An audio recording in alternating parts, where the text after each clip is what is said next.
Oi, hoje é quarta-feira. Hoje eu fui trabalhar presencial e depois, quando eu cheguei, né, tava um trânsito bem complicadinho, apesar do horário. E aí eu cheguei, já fui tomar meu banho, comer alguma coisa, pra vir aqui falar um pouquinho sobre a última festa. Eu finalizei ele no final de semana, justamente ali muito perto do encontro, né, das senhoras literárias, que é o meu clube do livro. A ideia era que eu finalizasse para que eu pudesse comentar um pouco sobre o que eu achei e também porque eu estava muito interessada no final da história. E aí eu vou falar um pouquinho sobre tanto a minha experiência de leitura quanto o livro em si, a história. Então pode ser que aqui você encontre alguns spoilers, caso você vá ler o livro, mas eu vou tentar fazer o máximo para que não estrague a experiência de ninguém que for fazer essa leitura. Mas assim, eu já deixo esse aviso, né, porque se você não gostar de spoilers, vou tentar deixar marcado aqui o momento em que eu considero que seja um spoiler muito grande, mas eu acho que é importante eu falar um pouco sobre do que acontece para eu dizer a minha experiência e os meus sentimentos acerca do livro, né? Então isso daqui é meio que uma resenha. No último vídeo eu até contei um pouco da história. Eu avancei bastante do último vídeo pra cá, então eu tô com o Kindle aqui, mas ele não vai me ajudar muito, porque ele tá aberto. Eu tô com dó de tirar do livro, mas eu acho que dá pra fazer isso. É porque ele tá aberto na minha nova leitura, né? E aí eu não queria sair desse daqui. E já eu falo qual que é. Eu vou resumir um pouco sobre alguns pontos até que eu fiquei refletindo até hoje sobre o livro em si, né? Foi um livro bem interessante, assim, né? De fazer a leitura. E apesar do gênero não ser o meu gênero favorito, eu me encontrei, de certa forma, na escrita. Eu achei a escrita da autora muito boa. Tem algumas ressalvas, eu acho que eu devo ter falado isso em algum momento, mas assim, o que mais me deixou um pouco, eu diria até incomodada, é o fato de terem vários pontos de vistas e, assim, é muito bom um livro com ponto de vista de vários personagens, é bom porque você vê a diversidade da escrita da autora, né, quando traz sobre personagens diferentes, mas ainda assim, eu senti que teve uma certa enrolação e, enfim, fui sentindo isso ao longo da leitura, mas principalmente no início e no meio do livro, eu acho que isso acontece bastante, e aí acabou me incomodando um pouco, sabe? Justamente, por exemplo, eu quero. Ela dá uma deixa de quem é o provável assassino. E não fala exatamente quem é. Ou de quem de fato sumiu e não fala exatamente quem é. E isso se repete em algumas vezes. Mas, assim, no geral é um livro muito bom de se ler. Eu gostei também. Eu vou até pegar aqui as marcações do livro. Vamos lá. A primeira marcação que eu fiz foi do Doug. E foi na página 32. E eu destaquei aqui. Removidas todas as distrações ali, no silêncio e na solidão, são alcançados pelos demônios dos quais tentavam fugir. Aqui eu achei interessante porque é justamente isso que tanto ele quanto a Heather procuram nesse lugar. Dois são muito parecidos nesse sentido.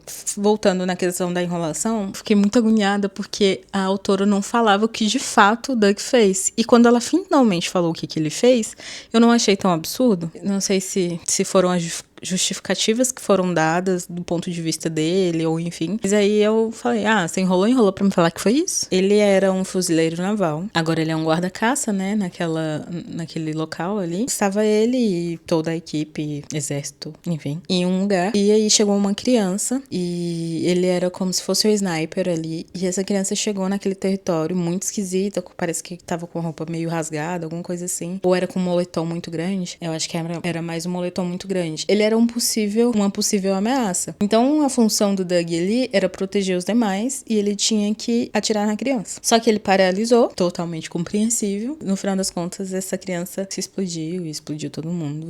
Mas só sobreviveu ele. Bom, e aí ele ficou traumatizado com isso. Ele tem várias questões, inclusive no livro retrata que ele acorda assim no meio da noite e sai. Parece que faz coisas que ele não lembra de fato. Então ele tá ali naquele lugar justamente buscando a solidão e buscando fugir disso, né? Porque era um outro ambiente, com várias outras questões. Uma outra marcação que eu fiz, tá vendo? Ele é realmente meu personagem favorito, porque aqui, outra vez, um destaque num ponto de vista dele. Eu gostei muito dessa forma meio que engraçada que trouxeram dele. Aquele com um belo rostinho, ele falando de um outro personagem, perfeito pra levar um soco. Eu achei isso aqui bem engraçado. Página 167. fala sobre o incidente do Doug. E aí eu fiz a seguinte nota: por que não fala logo? Pelo amor de Deus, me ajuda. Ainda na página 167, ele foi para um lugar onde havia poucas pessoas que ele poderia ferir. Então aqui você meio que entende que ele era uma pessoa agressiva e que poderia fazer mal às pessoas. E aí eu acho que a autora traz isso pra gente pensar que ele era de fato quem cometeu ali o babado. Aqui uma reflexão do próprio livro, eu não sei por que eu destaquei, mas as formas de expressar a dor podem ser tão diversas quanto as formas de vivenciá-la. Aqui é no capítulo da Heather. Tanto ela quanto o Doug estavam no local pra fugir, né, dos seus demônios. E o dela, em especial, foi que ela perdeu o marido.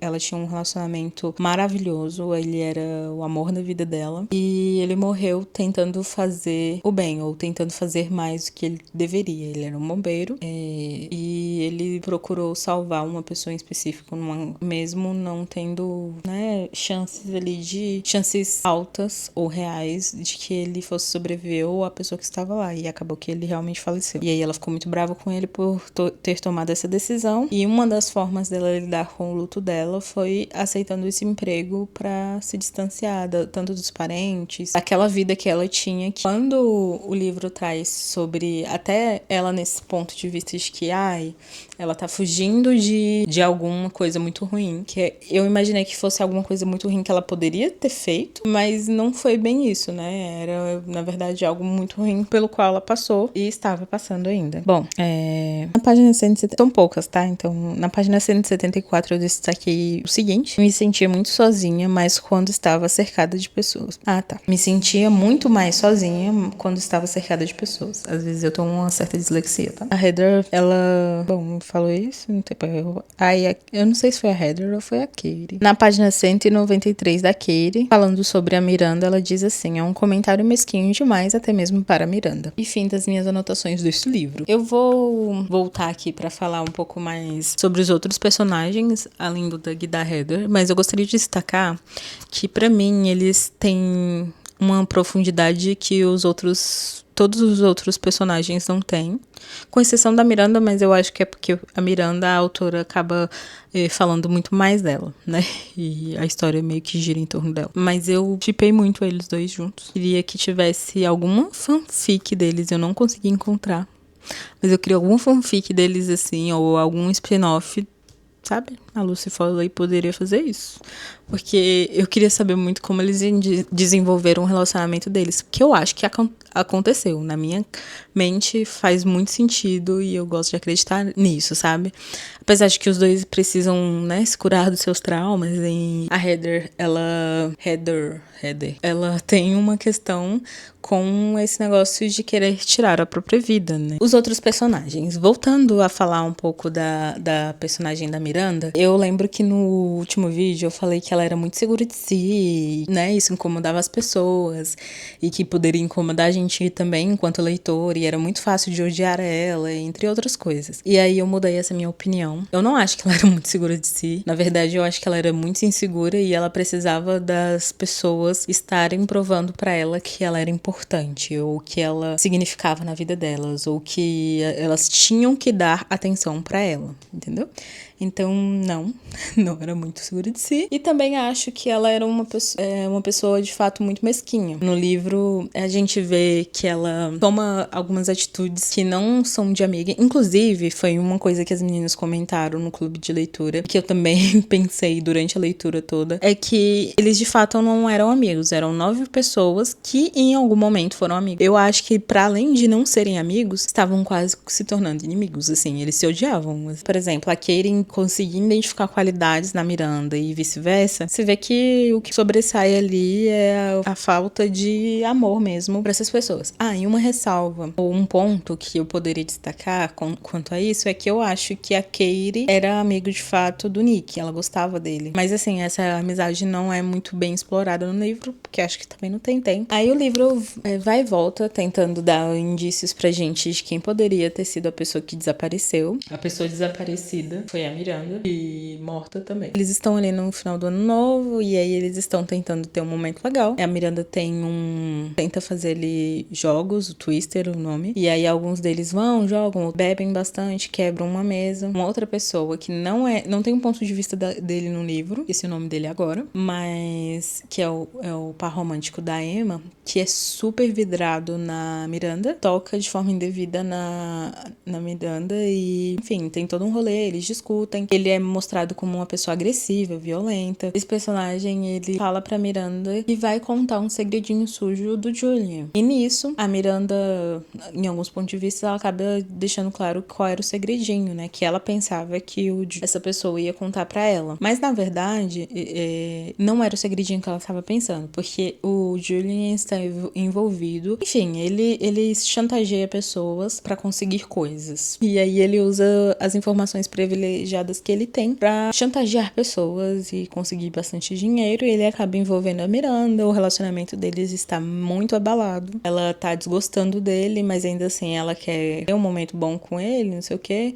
Fica tentando provocar ciúmes, o que é uma coisa irritante quando aparece e acontece no livro. Ela fala que já teve um stalker. E esse stalker, ele pegava as coisas dela, devolvia, deixava bilhetes. E esse personagem, né, perseguia ela e acabou entrando muito na mente dela. A gente tem a personagem da Katie, que tá muito esquisita ali naquele momento, em todo o rolê, ela tá distante, ela não tá afim de estar ali, e a Miranda sempre querendo a atenção da Katie por ela ter sido a melhor amiga dela em algum momento. Outros pontos de vista que são colocados no livro é o da Emma, e eu não tenho certeza se o ponto de vista da Samira também é colocado. A Samira é uma personagem que é pouco falada no livro, mas ainda, né, tem algumas falas dela.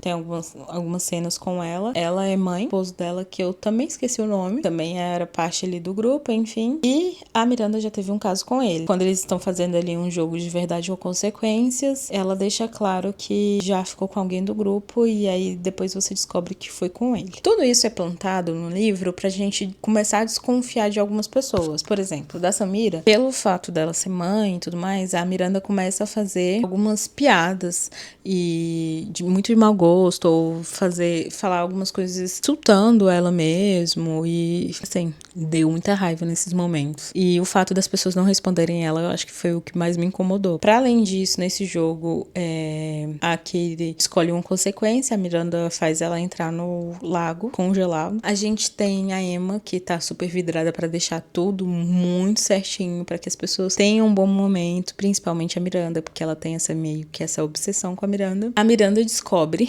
um caso entre o Julian e a Katie, a sonsa da Katie. Os dois estão se pegando por um bom tempo, não só ali naquele local, mas como em outros locais também. E aí a Miranda descobre da seguinte forma: tem toda essa questão da Katie ter ido cumprir a consequência ali do brincadeiras que eles estão fazendo, ela fica muito brava. A Miranda parece que começa a beber muito porque o Julian não tá dando atenção pra ela, e porque ela tá muito frustrada, porque um detalhe interessante é que a Miranda não tem emprego, que ela tentou fazer, ela meio que acabou deixando pra trás. Ela não se vê sendo uma pessoa interessante. E aí ela até fala sobre o desejo de ser mãe, pelo fato de que muitas pessoas estão tendo isto na vida. Antes dela descobrir, na verdade, ela fica muito bêbada. Julian parece que leva ela pro quarto e aí ela capota lá, passa mal, enfim, porque ela, né, bebeu bastante.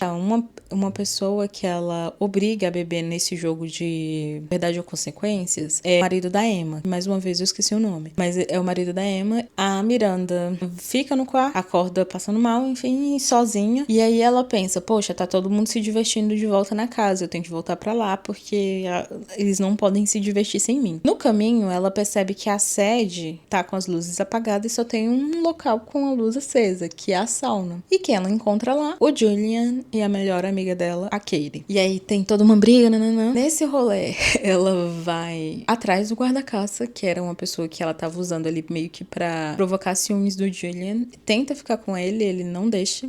E ainda bem, porque senão ia ser, assim, ia destruir o Doug ali pra mim. Ele não fica com ela, enfim. E aí ela sai e vai atrás da Emma. Quando ela chega no quarto, essa outra pessoa que ela embebedou, que é o marido da Emma, tá tipo, capotado, e só tem a Emma. E a Emma está, né, dá ouvido pra ela e tudo mais. E enquanto ela tá conversando com a Emma e falando tudo que ela descobriu, assim que ela chega, na verdade, no quarto, ela vê um batom que ela fala, nossa, esse batom, eu tenho um parecido. Aí, no final das contas, ela pede pra Emma um papel. Ela quer deixar o bilhete no quarto pro Julian se sentir ameaçado, né, e ficar com medo do que ela pode fazer com a vida dele, que é uma das coisas seria entregar ali pra polícia aquilo dali que ele faz. Ela anota uma caixinha, assim, tipo, numa penteadeira, se eu não me engano. Ela pega essa caixa, ela pergunta pra Samira, a Samira acho que oferece alguma coisa pra ela beber. Enquanto isso, ela pergunta pra Samira o que é, ela abre essa caixa e derruba no chão. Quando ela derruba, ela vê várias coisas que eram dela. Nessa dinâmica, ela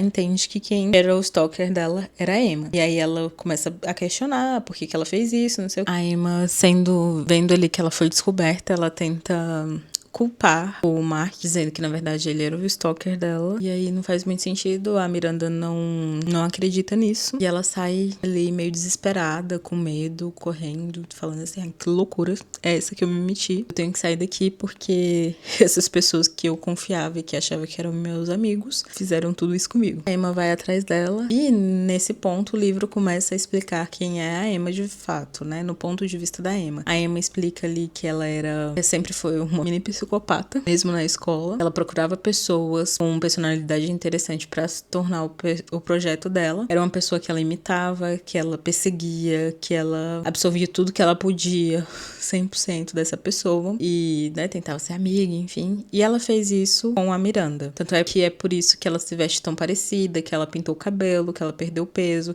que ela foi pra mesma faculdade. Ela não é notada pela Miranda. Ela fica muito frustrada e aí ela se torna o stalker da Miranda como uma forma de chamar a atenção da Miranda pra isso. Até o momento que eu acho que ela para porque ela se torna amiga da Miranda, porque ela começa a namorar o Mark, e o Mark era ali já do grupo, né? No final das contas, a Emma, ela tem uma discussão ali com a Miranda, elas estão numa ponte ali perto de uma cachoeira, e a Miranda começa a xingar ela, a falar, tipo assim, você é maluca. E a Emma já é pintada nesse personagem bem esquisito. A Emma, né, tenta calar a boca da Miranda, apertando o pescoço dela com muita força, até o ponto de que a Miranda desmaia ou realmente perde a vida e cai da ponte. A Emma atribui a Katie e ao Julian a morte da Miranda, que ela matou. A Emma tenta fazer isso. Nesse meio tempo, a gente tem os personagens da Heather e do Doug. A Heather está no presente, enquanto a Emma está tentando se vingar pela Miranda. A Heather e o Doug estão tentando manter as pessoas na sede, porque provavelmente alguém que o suspeito, né, da morte da Miranda tá por ali. E também a Heather começa a procurar pistas de quem pode ter sido. Nisso, ela vai pra uma casa abandonada que tinha ali, que pegou fogo. Antes, na verdade, ela vai ao escritório, vê as câmeras de segurança e ela nota uma coisa muito esquisita, que uma das pessoas que trabalhavam ali, ela que tinha saído pra passar um ano novo com a família, não saiu de fato. Então, a caminhonete dele ainda tava por ali, então essa pessoa provavelmente estava por ali. Também o livro coloca um serial killer sendo procurado, mas aí ele descarta isso mais pro final, quando a gente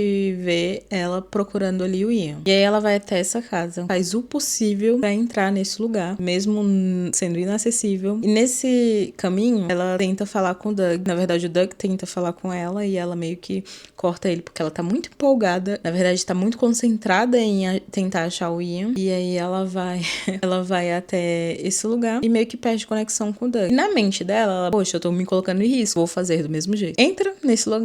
Quando ela entra, ela encontra alguns pacotinhos de várias coisas, né, ali. Ela tá armada, mas aí nesse meio tempo em que ela entra nesse lugar, ela acaba deixando a arma no chão, ou a arma cai, eu não lembro direito. E o Ian aparece, pega essa arma, a Heather fica com muito medo. Ele explica que o patrão, o dono do lugar, ele tem um negócio, e o negócio dele é fazer esse transporte de drogas. E o Ian é o responsável por fazer toda essa logística. Esse patrão também tem uma boate pra onde as drogas vão. Então, por isso que tem um trem, tem toda essa questão mais esquisita que o livro traz também. É justificada por conta desse negócio que o patrão tem. Enquanto ele tá explicando isso, ela entende que ele provavelmente poderia tirar a vida dela ali. Então, pra Heather, ele já era o suspeito principal da morte da Miranda. Até que ele diz que não, que não fez isso. Enquanto isso tá acontecendo, eles estão tendo toda a discussão. A Heather é presa por ele, inclusive, é amarrada. Enquanto isso tá acontecendo, o Doug aparece e meio que salva a Heather, dá um tiro, eu acho, no Ian. O Ian cai, pede socorro, enfim, ele começa a sangrar muito, acho que o tiro vai no ombro. E aí ele pede, né, explica que ele não ia fazer nada com a Heather, porque ele nem sabia usar uma arma. Com isso, ele conta que viu, ele é como se fosse uma testemunha, e conta que viu uma outra mulher matando essa pessoa. E acabou não falando isso, não sei o porquê, mas aí ele explica que era uma mulher loira. E nisso já descarta duas outras pessoas que eram mulheres também do grupo, que no caso é a Katie e a Samira, que elas são morenas. Bom, então, e aí eles vão atrás dela. Nisso, no plano de vingança da Emma, ela tenta atirar na Katie. Ela inclusive atende uma ligação do detetive e pensa, tem pouco tempo, eles estão vindo pra cá, porque a neve cessou ali, eles estão vindo pra cá, eles vão descobrir que fui eu, então eu vou me vingar logo pela Miranda. Nisso, a Heather corre, tenta salvar a Katie e leva esse tiro. O livro termina com basicamente isso, a gente descobre quem de fato era a pessoa que estava sumida e que perdeu a vida. A gente vê os outros desenrolares. Um fato interessante, acabei esquecendo de falar, é que a Katie engravidou do Julian. Ele se mostrou um grande babaca. A Katie comenta que,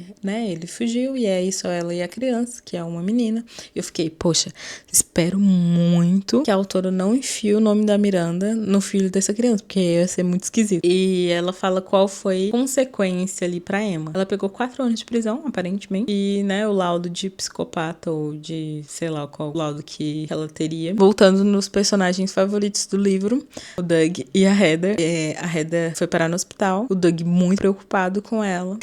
Inclusive, ele fala pro pessoal ali do hospital que ele é parceiro da Heather pra conseguir acompanhar ela e está muito preocupado, e as pessoas falam isso pra Heather. E o livro não fala bem o que aconteceu com eles. Ele só fala que o Doug vai procurar algum tipo de tratamento, alguma coisa assim. Então não deixa claro se eles tiveram de fato um relacionamento. Bom, o livro termina assim. Eu achei, e acho que eu vou ser um pouco mais sucinta, porque eu falei demais. Mas é assim, eu gostei, de fato. O plot twist do final é bacana. Eu não imaginei que a Emma fosse ser essa pessoa. Então o livro trata a questão da solidão, trata algumas questões para além da solidão, né? Mas trata também essa questão das amizades que não duram pra sempre e que algumas delas são muito tóxicas e você não precisa estar nelas. Então ele não fala disso de forma clara. Mas assim, eu gostei muito. Foi um suspense que me surpreendeu. Gostei dos personagens mais do que odiei a eles. O final também foi um final muito inteligente. Acho que é uma leitura que eu recomendo, assim, pra se ler. Se você não é muito fã de suspense, assim como eu, ainda assim vale fazer a leitura. E talvez isso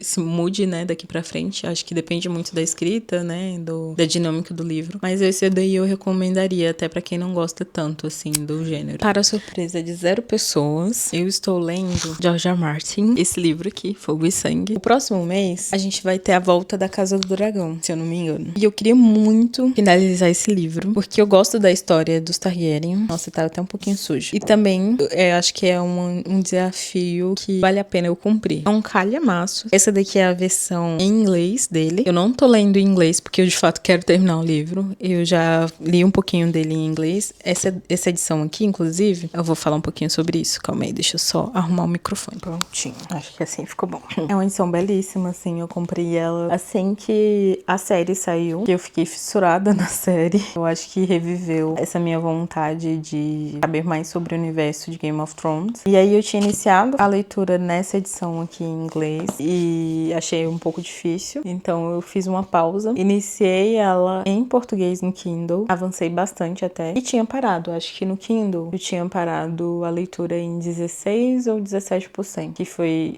de onde eu comecei ontem. Então não fiz nenhuma revisão que eu tinha lido até o momento, porque eu pensei que isso pudesse me desestimular de fazer a leitura. Então eu não reli o que eu tinha lido antes. Então algumas coisas eu até lembrava, porque no início ele fala da conquista de Aegon Targaryen e o início ali basicamente dos Targaryen em Westeros. Enfim, aí eu continuei da onde eu estava mesmo. Aí falando um pouco dessa versão, ele tem esse jacket aqui, ó, que é, né, essa capinha. E a capa normal dela é assim. Aqui atrás a gente tem aqui do lado, né? A gente tem a escrita do nome do livro. Ele fica na minha sala, ali no hacker da sala. E aí, agora que eu tô pegando ele aqui, eu acho que eu vou tirar ele de lá, porque ele tá enchendo de poeira. E aí, eu não sei se eu tô gostando disso aqui, não. Mas, enfim, ele é bem bonitinho. Ah, inclusive, tava sujando um pouquinho. Ele tem várias ilustrações. Essa daqui é a primeira, ó. Tem o Egon e as suas duas esposas, que no caso eram suas duas irmãs. E deixa eu ver quem mais. Ah, e tem várias outras pessoas aqui, que eu não vou lembrar dos personagens agora, não. Mas aí essa, pra além de ser uma edição, né, na língua original, a gente tem várias ilustrações. E aí, poxa, cara, eu gosto bastante de livro com ilustração, de fantasia com ilustração. Eu acho que combina muito. Eu nem sei se eu tinha marcado aqui onde eu parei a leitura dele em inglês, deixa eu ver. Ah, e tinha aqui, ó. Marquei, inclusive. Na página 83. Esse daqui é um livro que conta a história de Targaryen do ponto de vista de um mestre. Basicamente, a história sendo contada por um dos personagens do universo. Então, é bem interessante nesse sentido. Ontem eu li uns 30 minutos do livro, então deu uns 2% ali, porque a leitura desse livro eu já sei que vai ser bem arrastado. Então me diz aí o que você acha dessas leituras, se você já leu algum desses livros, qual a sua opinião sobre eles, e curte, comenta, compartilha esse vídeo para mais pessoas, para que eu continue fazendo isso daqui, que eu acho que é algo que eu tô gostando bastante. E até o próximo vídeo. Tchau, tchau!